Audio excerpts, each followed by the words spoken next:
Welcome to the Summerhouse Sessions with Inverness Gigs. Today we are joined by international artist Orit Shimoni, and we're also joined by local artist Hamish Roberts.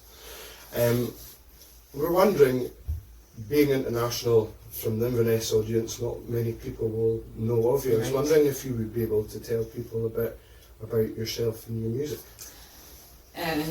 Well, that's a very vague, sort of open question that I never really know how to start answering, because I don't know what people would want to know specifically. But I suppose you've toured a lot and you've a huge experience in touring and music. So maybe if you gave us a bit of information of your road story. Yeah.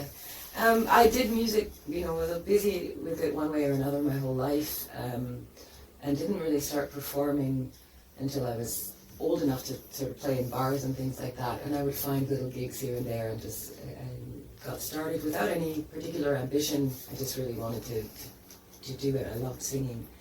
And then it just got more and more serious as I went. So I tried to live a normal life, and it just, the call of playing music got stronger and stronger, and the circumstances around me just opened up to me being able to perform more and more. And then one day I just decided, it wasn't one day, but it felt like it was a one-day decision, like, I'm just gonna see what it feels like to do this full time, because if I don't give that a chance, I'm gonna regret it later. I'll have that feeling of, I'll never know what it could have turned into. So I thought it would take 1 year, and that was 11 years ago. So you've been on the road since then? I've been on the road since. I ended up moving to Berlin for 1 year and getting very involved in the music scene there, and then I had to go back to Canada because my visa ran out, and then I just kept touring and never ended up looking for an apartment again. So yeah. Yeah, I'd seen you'd done some videos in Berlin, and it's quite different from what I've seen at the weekend at the Wildwoods Festival. It's almost like got a 1950s feel. Those two videos are from an album that I recorded in Toronto, and that's got a bunch of blues and jazz musicians on it from Toronto that gave it that kind of flavour. So it's more like vintage blues sounding. Yeah, and when I tour solo, so it never really sounds like that particular album. That's the one kind of side project almost. You look like an exciting time. It's quite I really enjoyed watching the videos. Yeah, and those are done by a friend of mine there who's actually from Spain. Her name is Ana Diaz, and it was just a joy to work together, because she chose the songs that she wanted to do, right? Which meant she was creatively invested in them, and then we sat and kind of storyboarded it, and we realized, I'd never really thought about it before, but if you make a music video, you have to provide one particular interpretation, and the whole point of songwriting is that it's open for people to interpret. So it was a really fine line of like finding a way to present it visually without narrowing the interpretation too much, and it was a really interesting creative process to do that. I think she did an amazing job. Yeah, they look fantastic, fantastic videos. And you've been touring all over the world, and you're now here with us in Scotland. So how did your sort of mini collaboration with Hamish develop over here? Yeah, well, the joy of playing solo is that, and touring solo, is that I'm open to play with other musicians in different cities. So that does happen in different towns, that I just meet other musicians and there's a good click musically, and I can tell right away that they can, because some musicians would have to have like multiple rehearsals to even get on stage with you, and some can just have the ear and feel to fall into it really quickly. So I do have that joy in my life of collaborating with different musicians. Hamish I met through Rob Ellen, who has helped a great deal organize this UK tour, and has also been chauffeur in his caravan, otherwise called the Moose. And so Hamish joined us in Manchester, and he's worked with Rob in the past as well, and so he just kind of rode along with us from Manchester onwards. I got to see his guitar playing and his performance, because he did opening sets along the way, and I thought, I don't know how many shows it took us to kind of go, hey, why don't you just get on stage with me? It's going to work. And so we've played a few now as Hamish as the sideman, and it's lovely. It's joyful for me to have other musicianship going on other than me. Cool. Yeah. Would you like to play us a wee tune? Yes, and having just spoken about Hamish, I think you should sit in. Fair enough. So I'm going to do a song called Song for the Awkward, because we were talking before the interview about how some performers just look like they're so confident and together and outgoing and extroverted, and then you put them in another situation and they're quite shy and frozen. So this goes out to anybody who's awkward sometimes.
Absolutely lovely. Oh, thank you very much. Take all my time not to woo. I'm a wooer. I think I say that in every film, but and I always feel it's quite a privilege.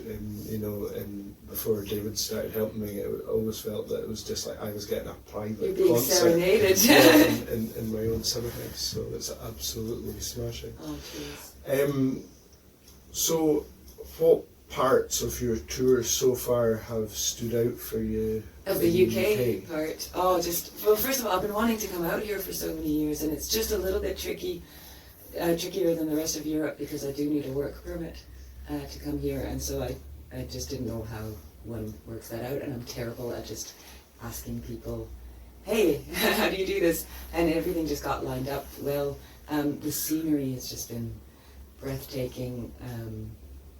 I'm just and being driven. I mean, this is a completely different experience than the usual way that I tour, because I usually do it all by public transit, and I'm completely alone going from place to place. So this has been like a fun road trip with pals, which is a completely different experience. And with someone who knows the area, so it's really like Rob's been a great tour guide and pointing out all the like historical facts around every place and stopping for ice cream, and you know, it's just it's been really fun. It's yeah, not that the other ways of touring aren't fun, but it's just I'm always so serious, and the actual travel part for me is usually quite reflective. It's the only time I have alone, because I stay in people's homes all the time. Yeah.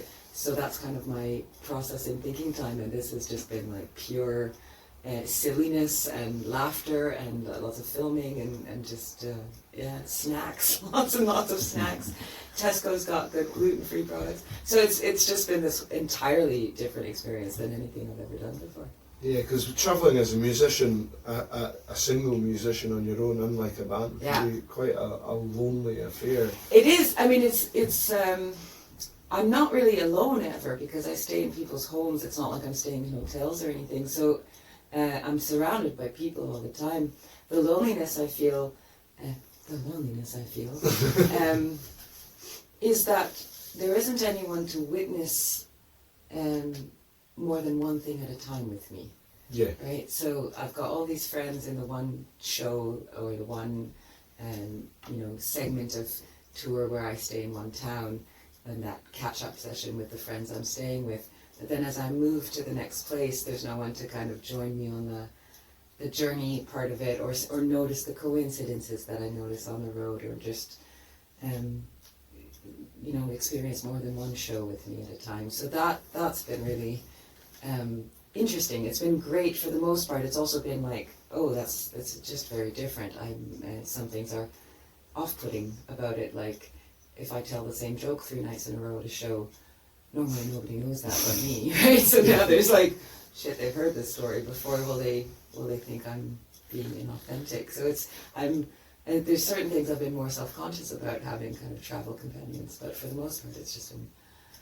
I might be quite sad to go back to my usual ways. Yeah, it's nice to know that it's possible to do both, though, and that. Roughing it and just kind of like, God, hygiene's gone out the window, just the 3 people sleeping in one little vehicle. It's just, and I have no problem with that part. It's just fun. It's made me feel kind of like youthful in a nice way. Yeah, you were saying just before about the fact that if you have somebody following you, they hear your same stories again. Yeah. I know a lot of you musicians, and I've seen a lot of musicians play again and again. Right. And you do hear the same stories, but the stories that they tell that are the same are the stories about their songs. Mm-hmm. Is there one of your songs that you feel is a very important story to yourself?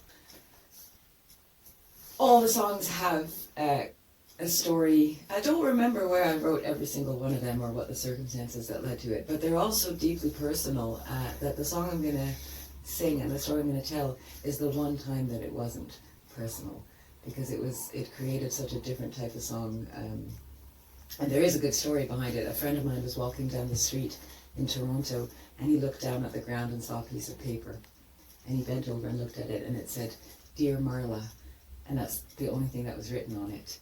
And he took a photo of it, put it on Facebook, and I saw it that way. And my head kind of exploded with the curiosity about what's going on in this piece of paper. Why is there this piece of paper? And who's Marla? Who's the person writing this letter to Marla? Why are they writing a letter to Marla? And why have they not finished it? Why did they throw away the page? And I couldn't stop thinking about it. And I knew that I would never find out, and it was going to drive me crazy. So I thought, okay, the only thing I can do is come up with a story myself, which I'd never done before. I'd never dabbled in fiction. It was never something I felt a calling to do. I had no interest in it. I like very sincere, authentic expression that is hopefully relatable to other people. Like, it shouldn't be too deeply personal, but this was such a different thing because I had to write a story with characters, and did one night. I just brainstormed what was going on in this situation with this piece of paper, came up with 3 different things, couldn't choose between them, and so kept each of them for the song. So each verse is a different telling of what's going on behind this Dear Marla, and it has become so deeply personal because through the characters I was able to say a lot of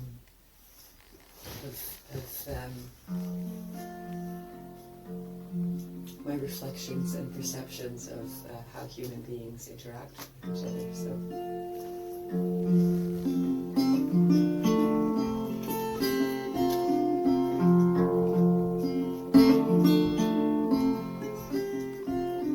Dear Marla, you don't know me, but I'm your mother. I've been sorry for your whole life, that I gave you to another. And I've only written 2 words, tears are flowing, I gotta have a smoke.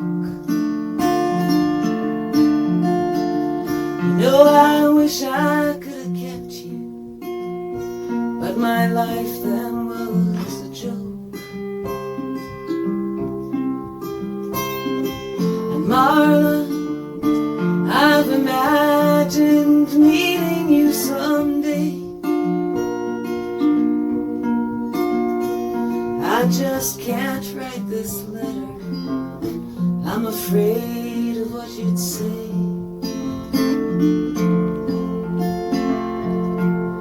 Marla, I don't know who you are, don't know who I am either, just dust from the stars, birds in a cage, words on a page. I have no idea, but I'd say it's safe to gauge you're just like the leaves in the trees, deserving of attention as you blow through the breeze.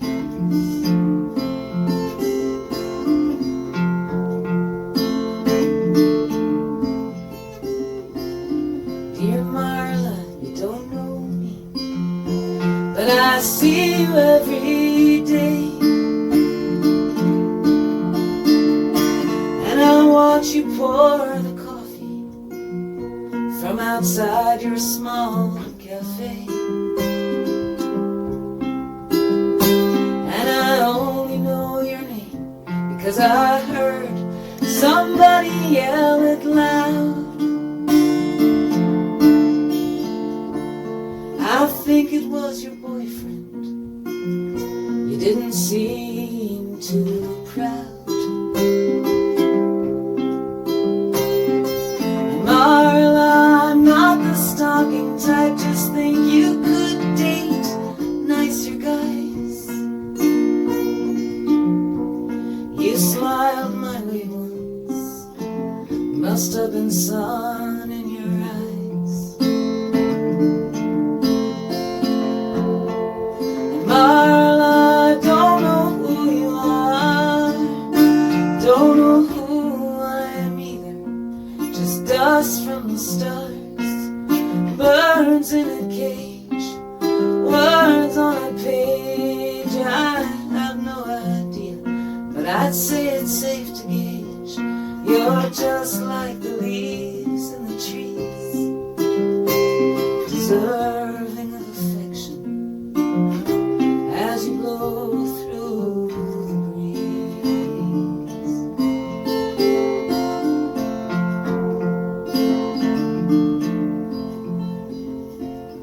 Dear Marla, hope you're feeling okay. I've been meaning to write work just gets in the way.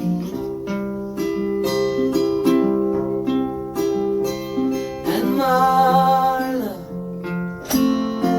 what I did wasn't right. I should have listened better, but I ain't always too bright. And it's a lie what they say about getting more confident with age. I just can't write this letter. I'll probably just toss the page. And Marla, I don't know who you are, don't know who I am either. Just dust from the stars, birds in a cage, words on a page. I have no idea, but I'd say it's safe to gauge.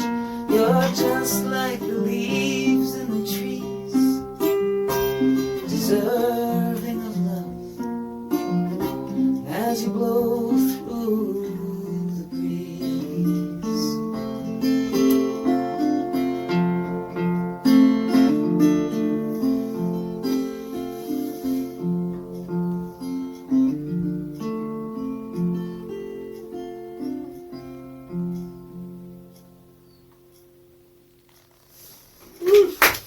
It's a lovely song. It's very appropriate today with the sun now shining out, and it does have that float upon the breeze.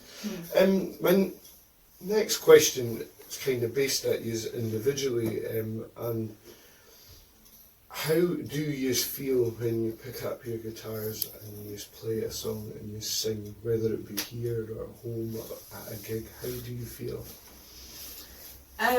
I don't know how common it is to be a musician and not really pick up the guitar very often when I'm not, unless I've got a performance. So really the only time that I do that is if I'm working on a new song, and then it's obviously an incredibly thrilling feeling to be working out some new creation that's just come through your mind for whatever reason, and just working it out. So there's a focus to it that's there's nothing like it. But I don't really think of myself as a guitar player. It's just something I picked up and taught myself how to do so that I'd have something to go along with me singing. Obviously getting up on stage and doing it is quite a different thing, and then there's it's a bit like, you know, going and changing into your Superman costume. Like there's just something that happens when you plug in and you're on, and everything locks into place. And 10 years in, I've done it with like bronchitis, I've done it with stomach aches, I've done it with you know, back and knee problems, and it's just something that just takes over, and it's transcendent with that, and it's hard to talk about it without sounding full of myself, but there is definitely something that's meant to be feeling about it whenever it's plugged in and ready to go. And recording as well, it's just this incredibly focused, this is going to be the definitive version of this song. And I remember the first time I recorded, having the headphones on and hearing the record as it was coming out of all of our collective fingers, and just thinking, this is outside of regular time. So it's quite a magical connection for sure. Yeah. Hamish, how's your feeling? How do you feel when you pick up your guitar? How do you feel about it? The guitar and singing are very different for me. And like Orit was saying, when it's in a performance context, there's something really, really special about it. If I'm in a vocal booth, I hate being in a vocal booth. And just repeating take after take. But when it comes to the guitar, no, there's never a moment when I don't pick it up and just absolutely love it, you know. It's that same fresh feeling, apart from that few months when I'd graduated and finished studying, when it was burnt out for a while. But it's back again, thankfully. Well, you can see it when you play, because it just flows. Yeah. There is this kind of joyfulness in the way you play. That's quite lovely. And so that people can recognise you, quite often busk on Inverness High Street. I We do, quite yeah. often see you there. and you cover a wide range of different types of style and where you play. What sort of places stand out to you? Where would be like your home place to play? Where is that for you? Like in terms of a venue? Venue, or even if it's, for me it's under that bench, under that bench. tree over there. Different people have a place where they feel is their home when they play.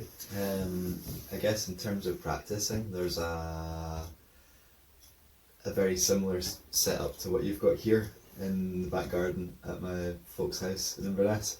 So I do a lot of writing there, especially in the evening time.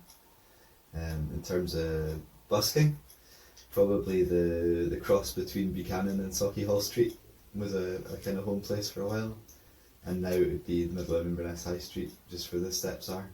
Yeah, is there anywhere where you've been out and busked and you've thought just the sound here or this spot here, even though it may not be the busiest, is just the place that you would want to hear yourself? Yeah, I guess Glasgow, Buchanan Street, right up at the top, there's a kind of natural amphitheatre in front of the Royal Concert Hall, and people can sit and have their lunch and just sit in the sun, and you can sit down and start playing, and you start building up an audience. So I guess it's difficult to find a kind of situation like that anywhere else, Do you like to play another song together? Yes, Sure. I would. We've been having a lot of fun playing an older song of mine called "You Can't Stop This Train Anymore," and I ride the train all the time in Canada. There's a gig to be had where you perform on board for people, and so when I first started doing that, and it goes all the way across from Toronto to Vancouver, so it's a 5-day ride, playing 2 or 3 sets a day, and you kind of have to do some train-related songs for the tourists and train fanatics that ride this incredibly long journey. And it was that which prompted me to think, like, I should have a train song or two as well, because I'm on it all the time.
circles this very track,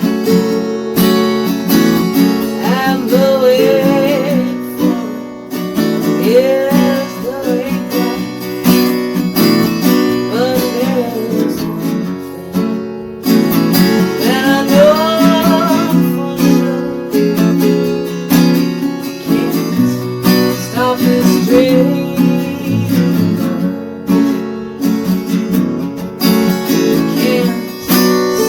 This train can't stop this train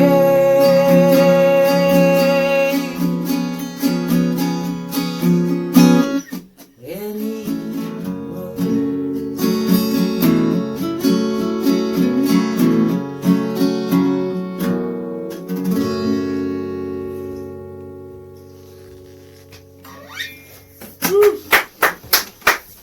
That was absolutely fantastic. So I was wondering if you would be able to tell everybody what your up and coming plans are for this tour and what your up and coming plans for the future are.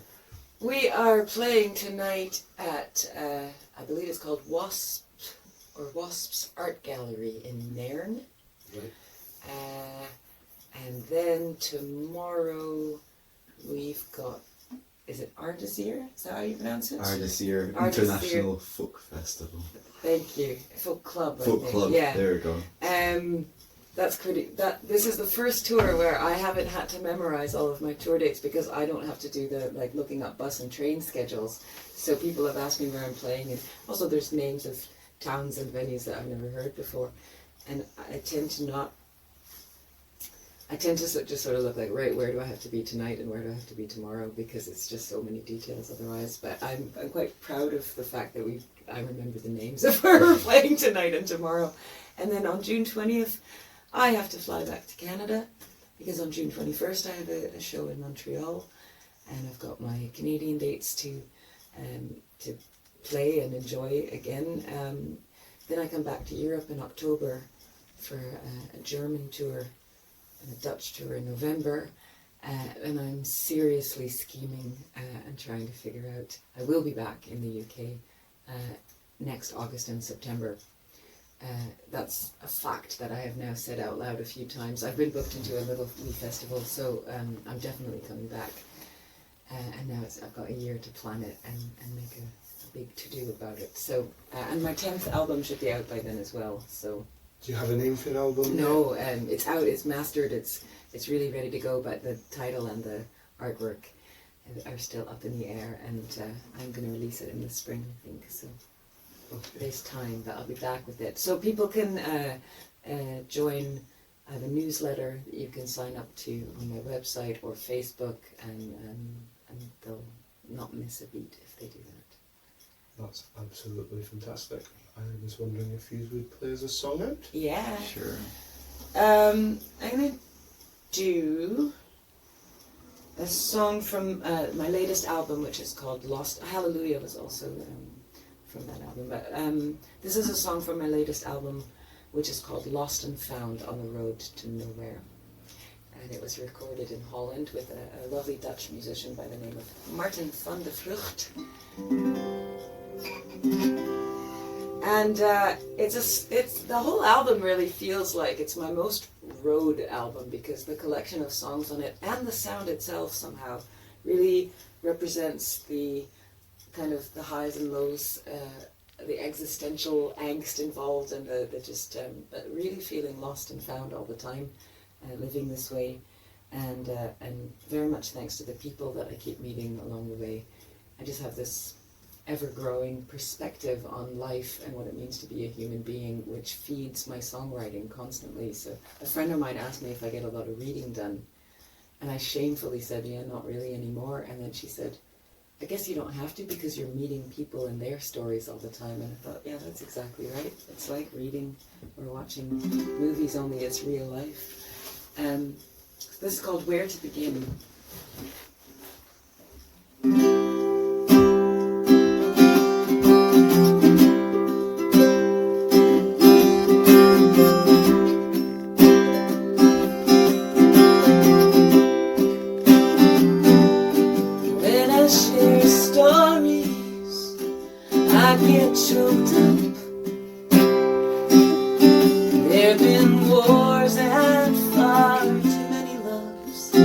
which I've given up. Beautiful people, beautiful places. There's heartache to go with each one of them faces. I always laugh when people say I'm great. Well, I've been scared since I was born, and I remain so terribly great. They have their reasons to think I'm strong, but I'm the only one who knows, and I know damn well that they're wrong. There's a great amount of people who have let me in. Each one's been an angel, but not one without their sin. But I don't know where to begin. I just listen to the wind.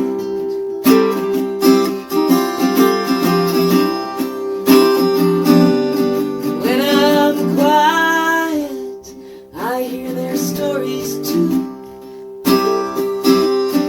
Everybody loves and suffers, that much I know is true. They're all broken, but still they're tough. We all search for the reasons when the going gets rough. The folks wanna know what are my plans. Well, I've made some in my head, but I've come to understand that what's round the corner is never sure. To admit I have no idea is more sensible than true. So I take what I have learned and I hand out my confessions, and I walk a little farther, though it's not a clear direction. When I don't know where to begin, I just listen to the wind.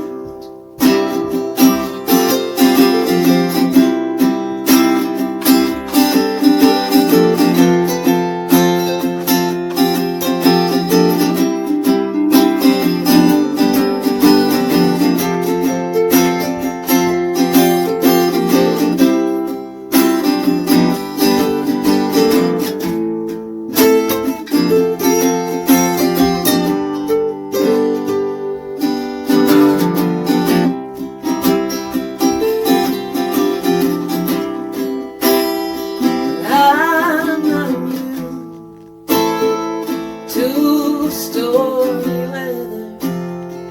I'm not convinced by getting older, but I am getting better. What have I learned in all this time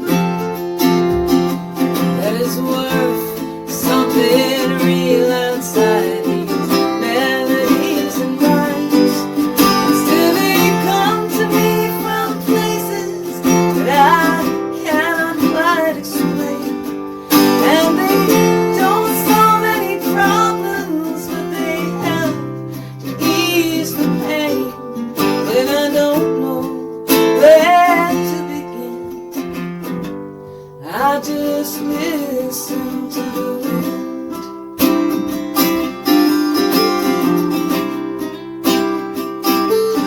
When I don't know where to begin, I just listen to the wind.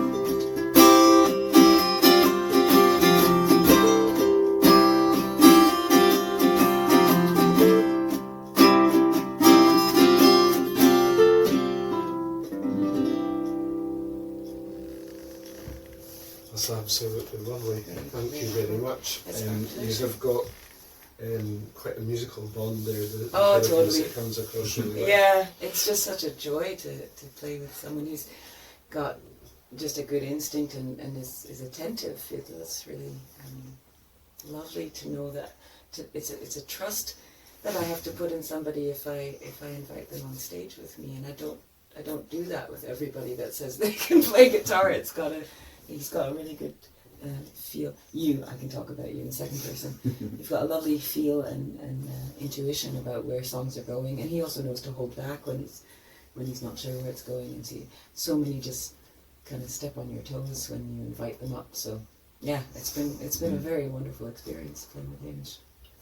Thank you very much for today. It's been an absolute pleasure, and look forward to seeing you back next year. Yeah, me too. I'm excited to come back. Thank you very much. Thanks for having Thank you. us. Yeah, cheers.